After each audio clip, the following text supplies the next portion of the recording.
Hello বন্ধুরা, গত ৫ই ডিসেম্বর আমরা চলে গেছিলাম এক ২ বছরের পুচকে শ্রেয়ানের জন্মদিনে। সেখানে গিয়ে আমরা কি কি খেয়েছিলাম সেটাই তোমাদের সাথে আজকে শেয়ার করে নেব। চলো তাহলে দেখে নিই। প্রথমেই খেয়ে নিয়েছিলাম গিয়ে কেক। কেক ছাড়াও আরো fish ball, baby corn, chicken pakora, cold drink ছিল, সেগুলোর ভিডিও আমি করতে ভুলে গেছি। তারপরে সোজা চলে গেছিলাম খেতে। দেখো মেনু কার্ডটা আমি দিয়ে দিয়েছি, পজ করে তোমরা দেখে নিও।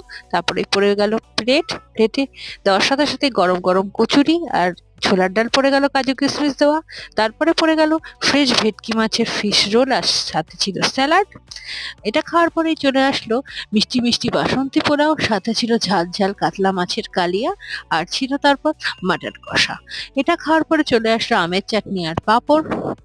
তার সাথে ছিল টু ইন ওয়ান সন্দেশ, আর ছিল হচ্ছে শীতকালে স্পেশাল নলেন গুড়ের রসগোল্লা। তারপরে দিয়ে দিল হাত ধোয়ার জল, তারপরে ছিল পান আর